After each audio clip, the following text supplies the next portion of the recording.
Почитувани гледачи, добар ви ден. Ве поздравувам и во ова ново издание на емисијата Ваш термин и ви посакувам убаво дружење. Денеска со мене, како ваш домаќин, Виолета Петровска Периќ и мојот денешен доктор кој што е одговорен за денешната тема, а тоа е доктор Драган Георгиевски, кој што е специјалист по општа семејна медицина, односно доктор по општа и семејна медицина. Го повикавме овде во студиото да ни биде гостин и во емисијата Ваш термин, бидејќи имаме две причини.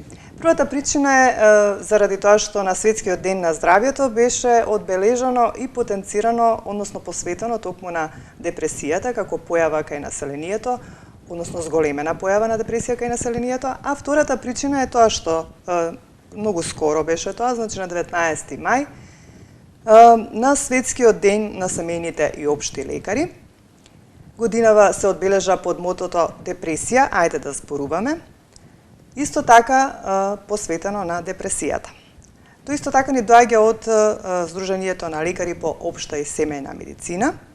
И денеска е тука овде со мене во студиото да поразговараме малку за депресијата. Меѓутоа, на почетокот на емисијата првин ќе дадеме информации околу оној актуелен прашалник кој што беше потенциран и информирано беше од страна на на медиумите кога се одбележа Светскиот ден на семејните и општи лекари, дека веќе кај вашите матични лекари кога ќе ги посетите, треба да пополните прашалник кој што ќе даде проценка дали имате вие проблеми со депресијата. Меѓутоа, што конкретно се случува кога вие ќе појдете на матичен лекар, кој се треба да го пополни овој прашалник, дали сите пациенти, ќе ни каже доктор Драган.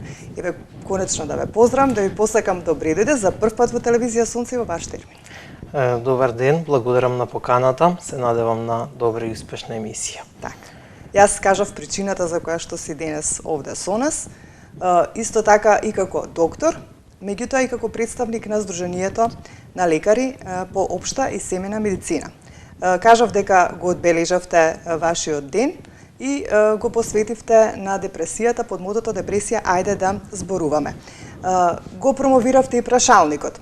Ајде малку да поразговараме на почеток прин за прашалникот, значи како се одвиваат работите, кога веќе кај вас доаѓаат пациентите, кој го пополнува прашалникот, дали мора секој да го пополни или пак вие одлучувате кој ќе го пополни, како досега се одвива целата работа? Значи, акцијата започна на 19 мај, на денот на семејните лекари, под мотото депресијата, ајде да зборуваме, кој е преземено од страна на Светската здравствена организација, која на 7 април воедно ја промовираше како тема, како глобален проблем, затоа што во последниот временски период депресијата се повеќе и повеќе има бележи раст на зголемување на пациенти со депресивни симптоми. Околу 500 милиони пациенти во светот страдаат и боледуваат од депресија.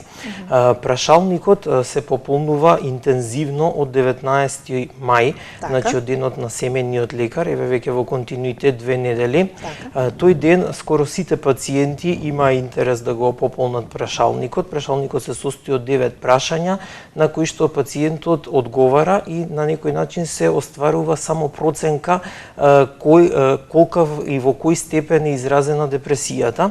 Од понатамошниот тек на работата, прашалникот го пополнуваат оние пациенти кои што ќе се пожалат на одреден симптом кој што спаѓа во склоп на депресијата како патолошка состојба и оние пациенти на кои јас како нивен матичен или семеен лекар ќе забележам одредени симптоми во текот на дијагностицирањето кои што ќе ме наведат да помислам на депресија. Воедно, вала е. Тоа. Ајде вака да ве навратам на првиот ден кога беше 19 мај. Каква беше реакцијата од страна на пациентите?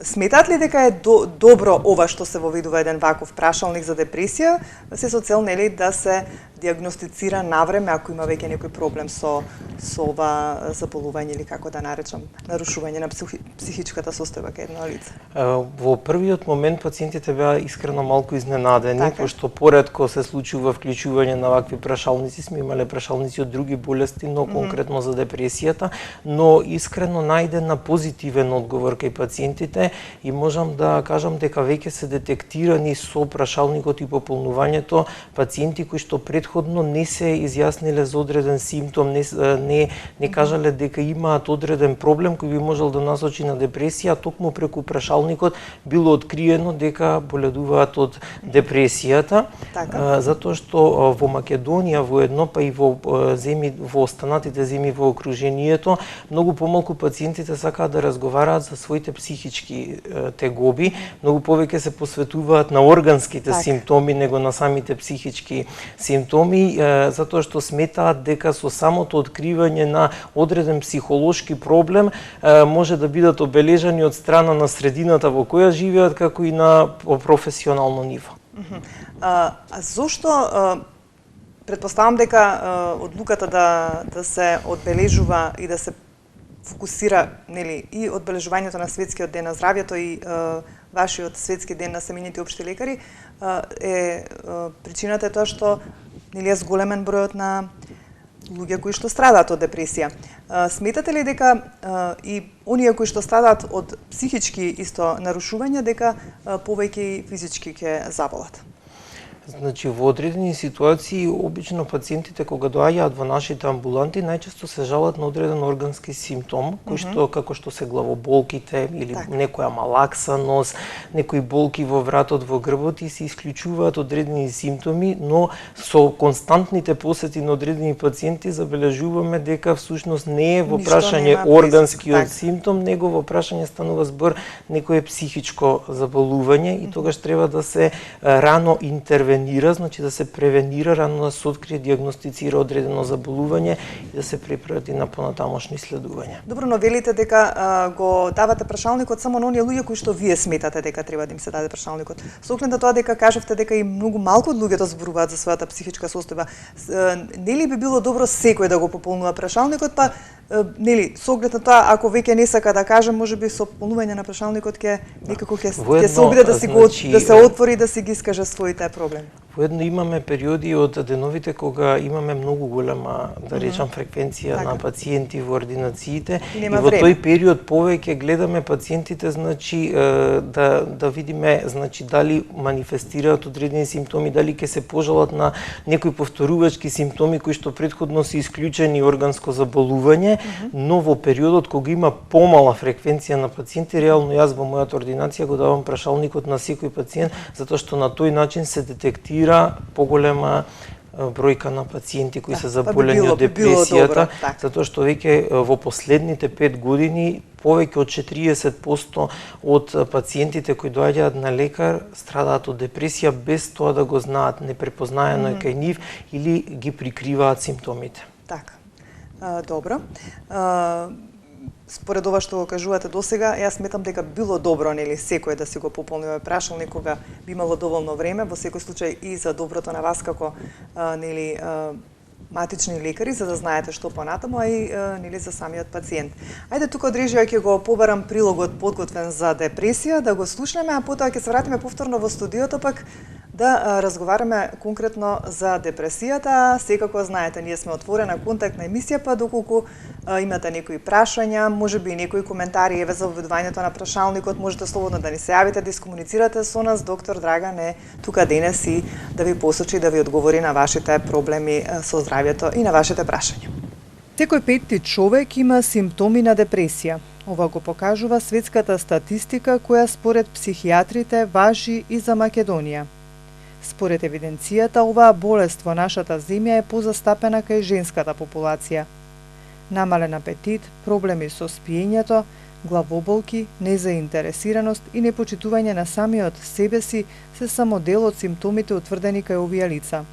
Во европски рамки годишно дури 128.000 лица со депресивни нарушувања извршуваат самоубиство. За психијатрите депресијата е болест која се лекува и е втора причина за инвалидитет во светот. Депресијата не е привремено чувство на стрес, ниту слабост на карактерот. Таа е опасна болест која квалитетот на животот може значително да го уназади доколку не се лечи навреме. 2/3 од лицата со депресија не бараат нужна помош, не одат кај психолог. Депресијата е отплика 2 пати почеста кај жените одошто кај мажите. Шансите дека ќе добиете депресија се поголеми ако имате некого во блиско сродство со диагноза на депресија. Над 90% од лицата кои извршиле самоубиство имале некое ментално пореметување. Депресијата станува се почеста меѓу младите генерации. Дури 450 милиони луѓе во светот боледуваат од депресија, а 2,3% од самоубиства ги извршуваат лица кои се наоѓаат во тешка депресија. Нерасположение кое трае со недели и месеци, неможност од одење на работа и вршење на основни дневни активности, недостиг од сон, повремен или постојан страв. Според податоците на Светската здравствена организација, до 2020 година депресијата ќе стане водечка причина за смрт и оноспособеност во женската популација, а по кардиоваскуларните заболувања втора причина за смрт во севкупната популација. 80% од луѓето со клиничка депресија забележуваат подобрување на квалитетот на животот по лечењето. Да се подобри квалитетот на животот, да се внимава на менталното здравје, да се прави баланс меѓу работата и приватниот живот. А доколку се добијат вакви симптоми на депресија, веднаш да се побара здравствена помош. Со мене во студиото е доктор Драган Георгиевски, кој што е доктор по општа и семејна медицина, ни доаѓа од Сдруженијето на лекари по општа и семејна медицина. Тие на 19 мај го одбележаа нивниот ден под мотото депресија, ајде да зборуваме. И секако ние денес говориме токму на оваа тема депресија. Можевте да забележите и од прилогот. Значи, продолжуваме со разговорот. Сега конкретно ќе се задржиме на депресијата како наша тема. И уште еднаш да потенцирам, знаете дека сме отворена контактна емисија, доколку имате да кажете нешто, да се приклучите во нашиот разговор, можеби да кажете и ваше мислење за уведување на прашалникот кај матичните лекари, слободно повелете, јавете се.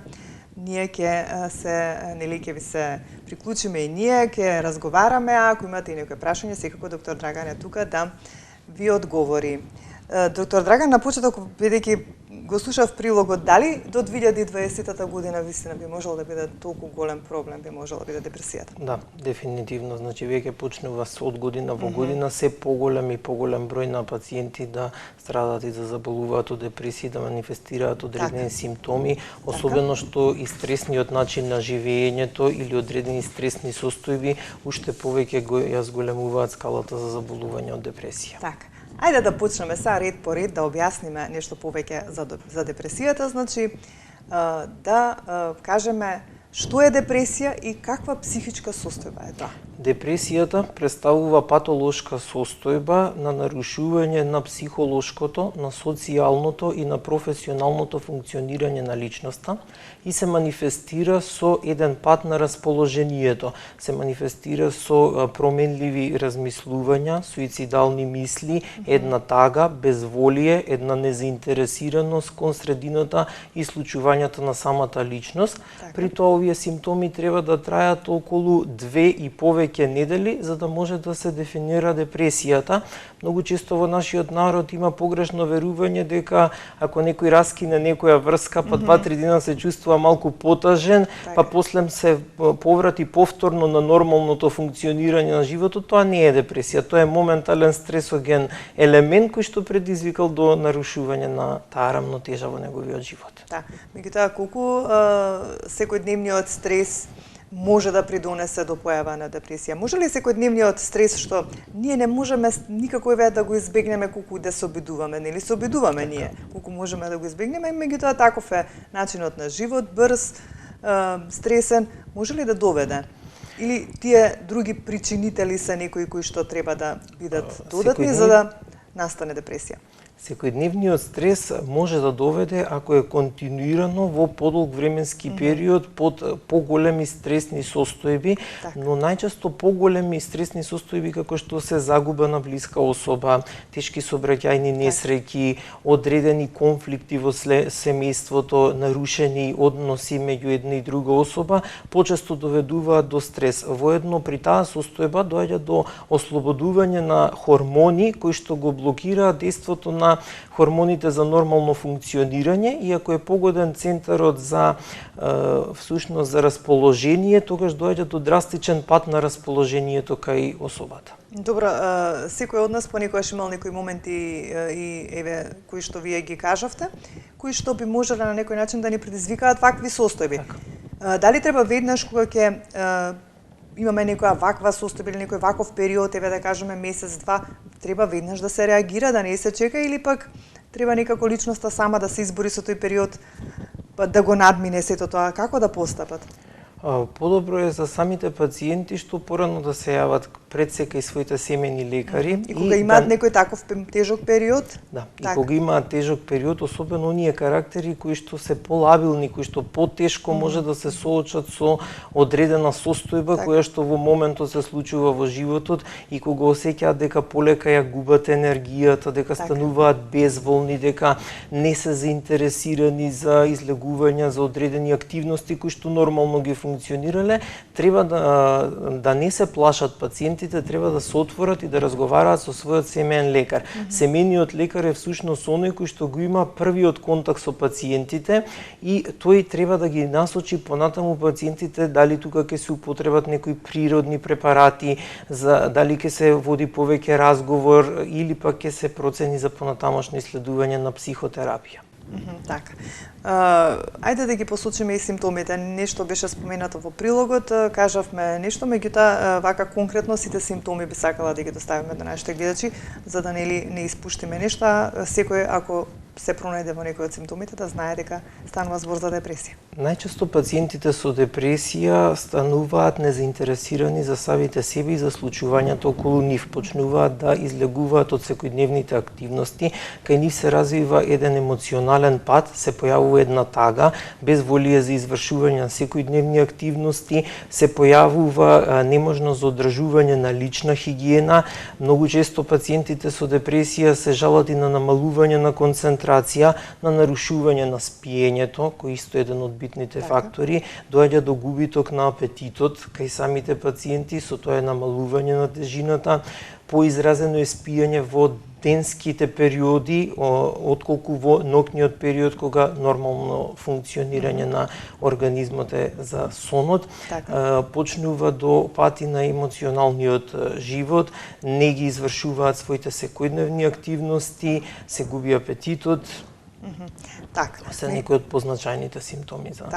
Меѓутоа, може ли и кога збориме веќе за консумирање на храна, може ли обратно да се случи ако некој е во депресија па да јаде и претерано? Најчесто пациентите во депресија избегнуваат да внесуваат храна.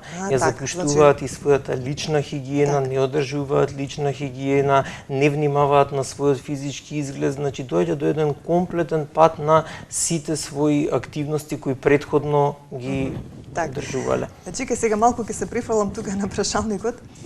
Ова сега е нешто надвор од ова концептот.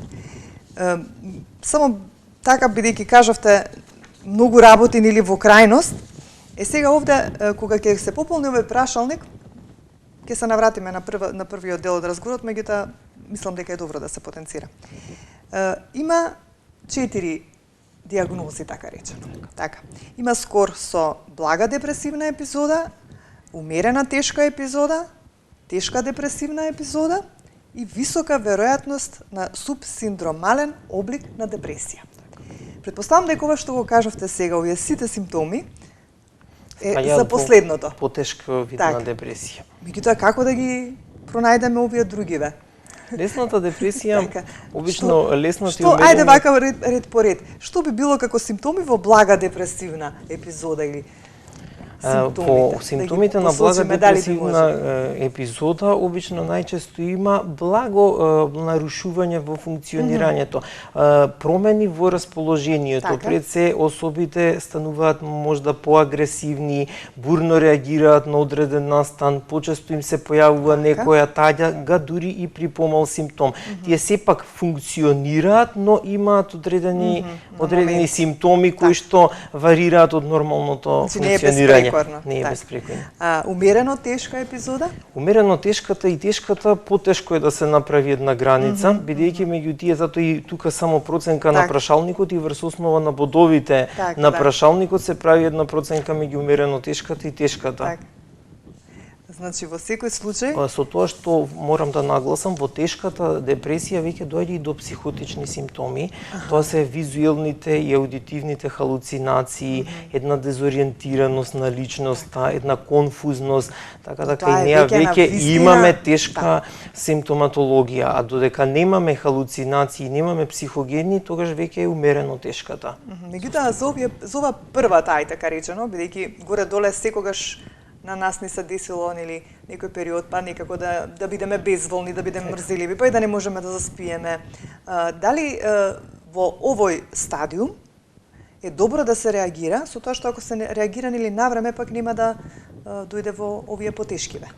Во глобала при појавата на првите симптоми, кога самиот пациент ќе запримети дека нешто отскокнува од неговите досегашни активности, дека веќе му се случуваат некои работи кои што претходно не ги работел, подобре пациентот да реагира, да поразговара со својот семеен лекар, за да може навреме да се спречи да навлезе во поголеми симптоми кои што ќе доведат буквално до тие психогени карактеристики. Претходно кога говоревме за симптомите, кажавте кај некои луѓе што се полабилни. Па сега, ајде вака, ме интересира, постои ли некоја одредена група на луѓе кои што можеме да ги издвоиме, кои што се можеби посклони да страдат од депресија?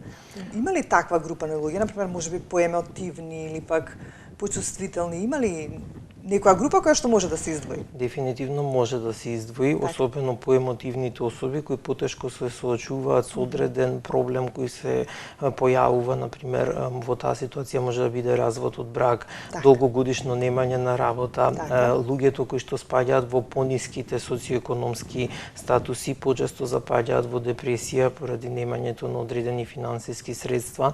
Во депресијата, според податоците на Светската здравствена организација, многу почесто жените паѓаат во депресија отколку мажите, додека кај машкиот пол е поизразено суицидалниот форма на депресија. Сакате да кажете, ако се појави кај мажите, тие повеќе посегнуваат по својот живот. Да, по својот живот. Депресијата исто се појавува и кај одредени групи, тоест фамилии кои што во својата генетика имаат подолготрајна симптоматологија на депресија, значи од некој од предците, било тоа да се баба, па мајка, се манифестира преку гените депресијата. Зошто жените се повеќе подложни на депресија од мажите? Затоа што жените повеќе ги сметаме како понежниот пол, како поемотивниот пол и поради тоа се води една статистика дека кај женскиот пол повеќе депресијата не може да се соочат со одредени тешкотии кои што се. А кој пак повеќе може да надмине депресијата, дали повеќе жените или мажите? Има ли така? Женскиот пол, затоа што машкиот пол кога ќе се соочи колку се слаби, толку се силни во случај. Машкиот пол кога ќе се соочи со одредена негативна последица, тој многу побрзо посегнува по суицид него по решавање на одредена состојба. Така. Кога станува збор за диагностиката не треба нели некои посебни конкретни испитувања. Знаеме, треба само да ги почувствуваме најверојатно овие симптоми за кои што говориме, да се обратиме кај вас. И што понатаму? Еве, например, доаѓаат кај вас пациенти, кажавте дека вие одредувате кој да го пополни прашалникот, веќе констатирате дека личноста се соочува со депресијата како проблем, што понатаму? За да се диагностицира депресијата е потребно барем 4 од симптомите кои ги наведов да бидат присутни кај пациентот во време трајање од минимум 2 недели па повеќе. Што порано, значи, се јави и ги примети пациентот и сака да разговара за тие симптоми, толку е подобро за да може да се направи понатамошна негова проценка, дали со тој пациент ќе одиме со одредени природни препарати или одредени совети, како што се, например, излегувањето повеќе во природа, зголемувањето на физичката активност, употребата на рибата и рибините продукти кои што содржат материи кои што позитивно делуваат на одредени симптоми на депресијата или подредени чаеви како што е чајот од кантарион кој што има ублажувачко дејство за смирувањето, или врз основа на, повторно ќе се навратам на прашалникот, врз основа на скалата, дали е тоа лесна депресија, дали е умерено тешка или тешка депресија или депресија со поизразени психогени, тогаш веќе треба да се процени, да се препрати пациентот кај психијатар и психотерапевт кои понатаму го менаџираат третманот на самото заболување. Во кои од случаите, дали само во најтешката форма на депресија треба да се употребуваат и дали се употребуваат медикаменти? Медикаменти се употребуваат од лесна форма на депресијата па до сите форми до најтешката форма на депресија. Сакате да кажете дека кога некој ќе се пожали и на лесна форма на депресија давате медикаменти? И на лесна форма на депресија. Воедно според последните законски регулативи, ние како семејни лекари немаме право конкретните медикаменти кои се употребуваат за депресијата да ги препишуваме. Така пациентите мораат да се упатат кон психијатар, значи на секундарно ниво, па они одлучуваат дали ќе почнат со употребата на медикаменти за депресија. Од што зависи колку ќе трае лекувањето?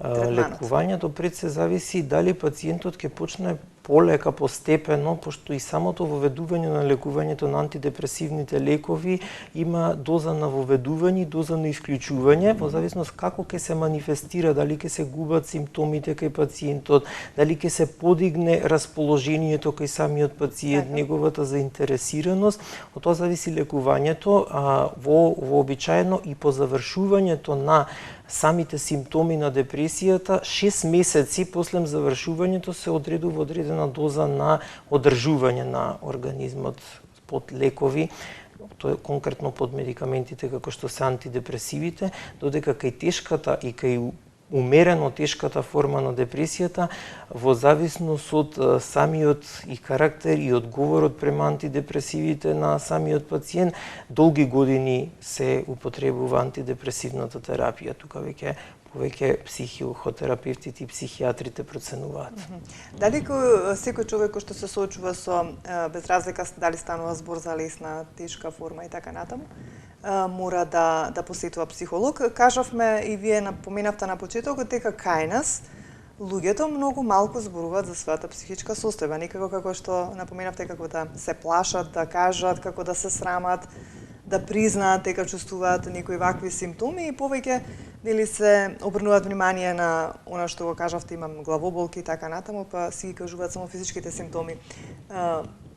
Дали сметате дека скоро секој човек, бидејќи горе-доле од овој прашалник, не верувам дека барем нека не биде секој втор, можеби секој трет ќе има лесна форма. Нели ќе се пронајде во таа најблагата форма. Сметате ли дека ако некој се соочи со било каков проблем во секојдневниот живот, треба да се обрати првин, ајде да речеме првин кај вас матичните семејни лекари за некако да си побара помош пак од психолог. Бидејќи како што кажавме на запад е тоа некако нормално сите да имаат можеби психолог кој што се грижи за целото семејство, за нивната психолошка состојба, нели да разговараат со него, да си кажат неговите проблеми. Некако кај нас тоа многу тешко оди. Зошто е тоа така? Колку е тоа би било добро, колку е тоа корисно за сите, впрочем, да си ги кажат своите проблеми кај еден психолог, да поразговараат и нели да си го решат проблемот навреме за да не доаѓа до вакви тешки форми на депресија. Пациентите треба да се охрабрат да разговараат со својот семеен, тоест матичен лекар, да ги кажат секогаш првите симптоми кои ги осеќаат, додека тоа станува збор во полесната фаза. Не треба, кај нас во општеството постои еден начин на срамење дека ако пациентот замине на психијатар или на психолог, ќе го исмејува друштвото, ќе го исмејуваат колегите од работа. Тоа е сосем нормално затоа што големи филмски звезди во светот имаат своји психолози и психијатри и константно во одредени ситуации по бараат помош од нив за некој психотретман, затоа што психотерапијата е многу битна кај пациентите со депресија. Самиот разговор со нив да се одвлекуваат од секојдневните настани теми, да се потикнува нивната комуникација и излегувањето во повеќе физичка активност и извршување на поголеми активности. Во секој случај е добро да се бара помош од психолог. Уште повеќе што додека јас го кажувам проблемот на другарката, на пријателот, подобро да го кажам на некое стручно лице, кое што навистина ќе ми даде него сигурно ќе ви даде соодветна помош и соодветен совет како и што со одредениот проблем да се справите. Значи, уште еднаш да потенцирам, за оние кои што подоцна се вклучија, говориме за депресија со доктор Драган Георгиевски, кој што е доктор по општа и семејна медицина и ни доаѓа од Сдруженијето односно е члени на Сдруженијето на лекари по општа и семејна медицина, инаку е доктор по општа медицина и тоа го работи во неговото секојдневно работење со пациентите. Стигнавме до, кажавме многу работи. Имаме гледач, ајде да го вклучиме ако имаме гледач. Добро вечер, добар ден. Добар ден. Повелете. Салаве, вака, сакав само да прашам. Може ли само малку погласно да се обидете, многу слабо ве слушаме во студио. Извинете. Вака, значи јас само сакав да прашам, ако човек има психички проблеми, дали медикацијата, односно таблетите, дали помага? Да. Медитација дали помага? Дали прашувате за ваш лично? Да. Така? Затоа што јас лично психички имам многу голем проблем. Така? Бев со мала на лекување и во Европа, па се вратив, после тоа имав проблеми со гастро, ми рекла дека е проблем психички, нема што таблети немам испиено, немам што, прегледи немам направено, ајде во државна, не таму не се добри, ајде во сестина, не и таму не се, ајде во ремедика, односно сите кажа исто, значи проблемот беше до мене и така да психички оддел, јас мислам дека многу десно каде што јас не верував во тоа. Додека еден доктор не ми кажуваше од ремедика, додека вика главата, мозокот не си ја контролираш, не го смириш, таблетите вика нема да ти делуваат никако. Знаете како таблетите, да. Таблетите помагаат за состојбата, меѓутоа секако дека се во вашата психа, во вашата глава треба да се обидете сам да си помогнете. Дали пиете некои таблети моментално? Јас против за да пијам некои таблети за било што. Остапи само за гастро, значи на голема нужда имав проблеми. Но фала му на Господ, ете еден доктор од Матичен, и кажа, тие симптоми не се ништо од тоа што мислиш за карциноми, за рак, далеко од нас. Јас се тоа и мислев, не може да ми даде ништо, јас сум болен, јас ова, јас она, ствари, фала му на Господ, не е така. Че било психички од тоа што јас не верував дека тоа може да. Вака сега, може вака да дозволите ние за да знаеме како да ви, значи вие сте имале повеќе здравствени физички проблеми, па стодале да се испитувате на повеќе места, колку што разбрав, така?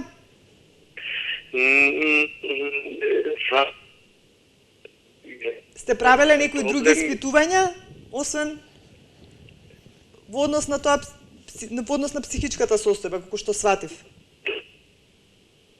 Добро, уште значи да го прегледам дебело црево, уште тоа значи не сум го направил, не ми дозволија фамилијата и трите века смирис комплетно, кога ќе видиш дека си добар, значи знаеш дека си од мозокот, од главата. Јас ги послушнав после толку месеци, фала му на Господ го направив тоа и вистина е така.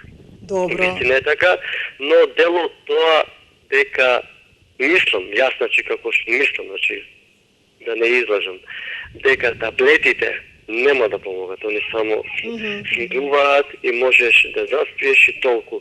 А најголем е фактор семејниот проблем.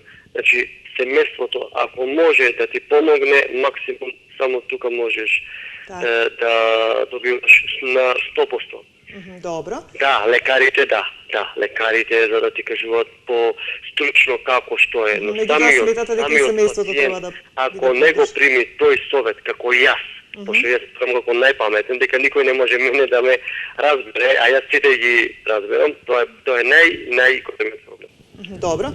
Конкретното прашање беше дали медитацијата може да помогне. Еве останете со нас да наследите, ќе го каже доктор Драган неговото мислење и ќе ви даде можеби и некој совет плюс како што да постапите. Доктор Драган, многу пријатен ден, чао. Пријатно и на вас. Колку што можев да разберам од разговорот со гледачот, некако лошо се слушаше. Сватив дека се испитувал на многу испитувања, барал органски симптоми, токму тоа е она што го кажав на почетокот, дека пациентите најчесто доаѓаат со одреден органски симптом, дали тоа е главоболка, дали е болка во желудник. Истите тие пациенти во неколку наврати во неделата доаѓаат со различни симптоми. Тоа е првиот показател кога можеме да сватиме дека станува збор за нешто што не е органско, него одреден можно е психички проблем кај што треба повеќе да се разговара и да ги натераме како семени лекари самите пациенти да разговараат за својата состојба.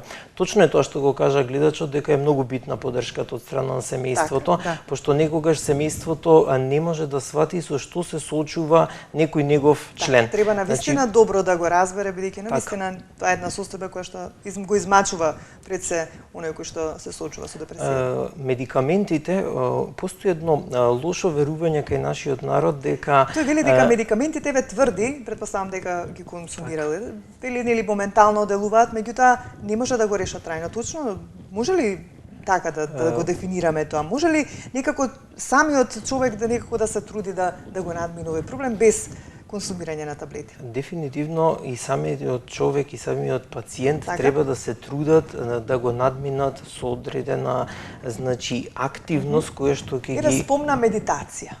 Медитацијата може да помогне во одредени состојби, но не во сите психички состојби. Сега не знаеме кај гледачот од кое психичко заболување станува збор. Може ли да кажеме дека кај секого можеби нешто индивидуално делува, некому може му делува да трча подобро, да вози велосипед, некому медитација, некому јога, некому повеќе физичка активност.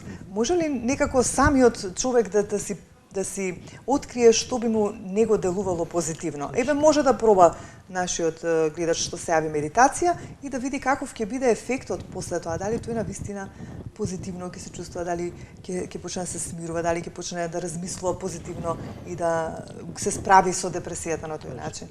Може ли така некако да потенцираме дека секој треба некако да се пронајде нешто што ќе може да му носи некое побаво расположение? Секој пациент треба да си открие што е она што го прави среќен на некој начин, значи пред се за да може да се избори со една таква состојба.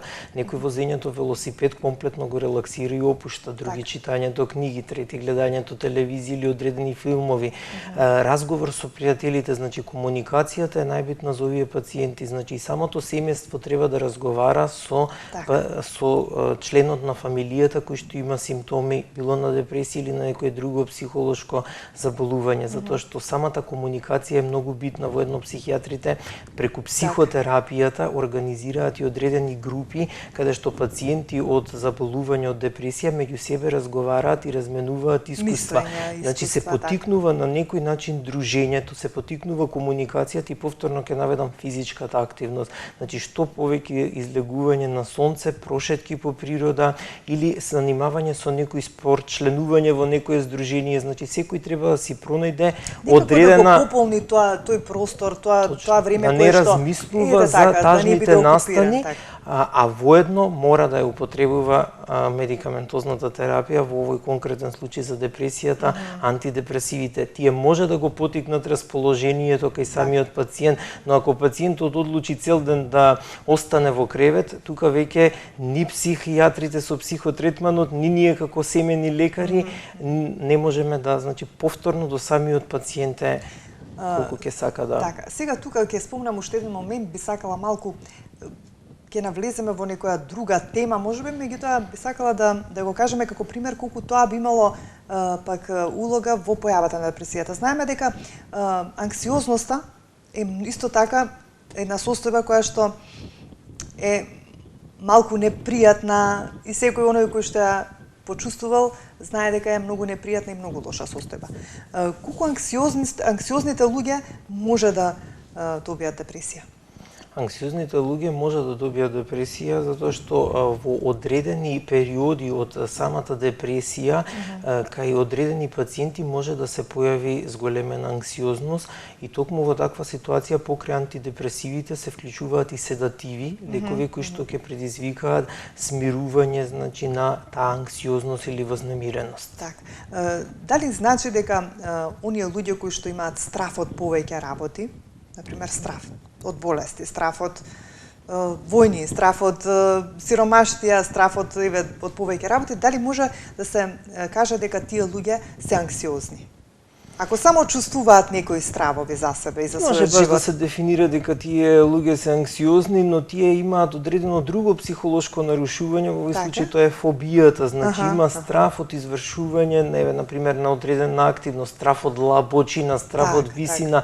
Тоа е некој скриен страф кој можеби секој од нас го носи во себе, но кај некој се манифестира тој страф поизразено, кај некој помалку изразено. Многу е битно кај пациентите со депресијата да се нагласи дека и одредено во некои случаи хронично заболување, повторно кај оние послаби лабилни карактери, не може да се соочат дека заболеле, да речеме, од дијабет.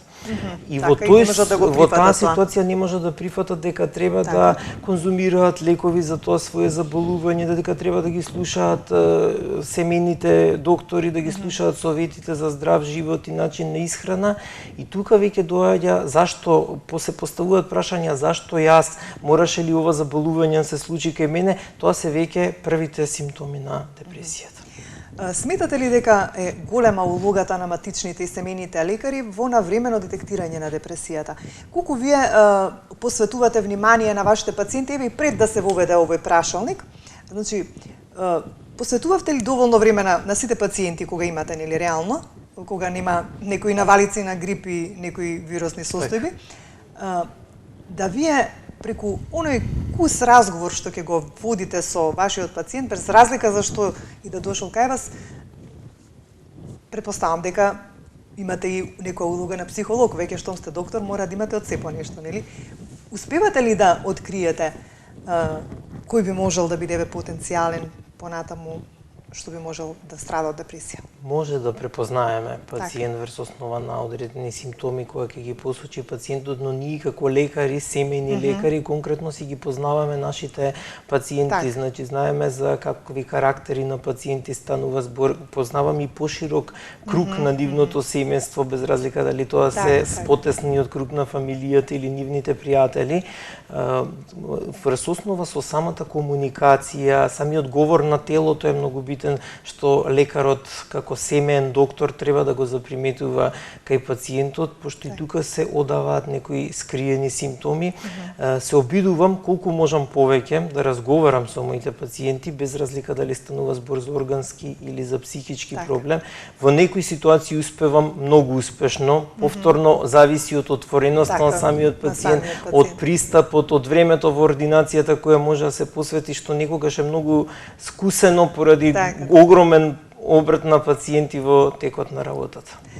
Доктор Драган, кажавме многу работи, мислам дека навистина убав разговор имавме, меѓутоа сакам вака како за крај да кажам и сакам едно да потенцирам, ќе ми биде многу ќе бидам многу среќна кога ќе го слушнам онаа статистика која што ќе ја спроведете, за колку време само да информираме, ќе правите ли некоја статистика од воведувањето на овој прашалник вие како Сдружение на семејни лекари? Да, Сдруженијето на семејните лекари, начело со претседателката доктор Катерина Ковачевиќ, ќе направиме статистика колку е процентуално застапеноста на депресијата по изведувањето на оваа акција, конкретно од прашалникот. Сега се уште се сумираат резултатите. Колку временски период вие би требало да помине, како сте одлучиле, па потоа да излезете со Значи, тоа ќе бројки? биде отприлика некој еден месец од трајање, сега се 2 недели како трае оваа акција. Така. Веќе имаме некои првични резултати кои што не се сумирани, можам да заклучам дека заинтересираноста за прашалникот кај пациентите е доста голема Така. и се детектирани првите појави на депресија кои што предходно пациентите не биле разговарале, свесни, него после врз основа на прашалникот и разговорот на семејниот лекар со нив биле Се откриени. отвориле така. Како за крај еден совет на нашите гледачи? Треба да разговараат со својот семеен лекар, без разлика дали станува збор за некој депресивен симптом или станува збор за било кое друго нарушување и пред се да му веруваат на својот семеен лекар кој го избрале како нивен доктор. И оние само во однос на тоа што се да правиме, што да консумираме, да потенцираме ако сме нерасположени. Треба да се употребува повеќе риба, да се Така. употребува чајот кантарион, што Така. е можно поголема физичка Повеќе физичка активност, активност. излегување на сонце, да се И да правиме искористи нешто што овото време навистина сакаме, и да не секогаш да мислиме се на лоши базираме на одредени активности кои што ќе ни го тргнат вниманието од негативните работи во животот. Доктор Драган, ти благодарам за денес. Навистина ми беше задоволство што еве за прв пат мислам дека воопшто и за прв пат гостуваш За прв пат некаде во гостувам во емисија. Беше емисија, драго, да. многу убаво ни протече разговорот. Се надевам дека ќе имаме еве убава соработка со Сдруженијето на семејни лекари и секако кога ќе излезете со оние бројки од статистиката во однос на прашалникот, ние како телевизија ќе го проследиме тоа и ќе информираме до нашите граѓани, а секако би ми било драго и вашата председателка во некоја од следните емисии да ми гостува и да поразговараме за некоја друга тема. Благодарам за Благодарам на денес. поканата. Почитувани гледачи, тоа беше се за денес во ова издание на Ваш термин. Се надевам дека бевме интересни, обработивме една тема која што навистина заслужува внимание. Ние повторно се гледаме за 7 дена во исто време, ќе говориме за бемките, односно за рак на кожата. Еве, се надевам и тоа ќе биде една интересна тема која што ќе биде добро да ја проследите, со оглед на тоа и дека доаѓа еве летото, па треба и да знаеме како да се заштитиме. Ви благодарам на вниманието, имајте убав остаток од денот.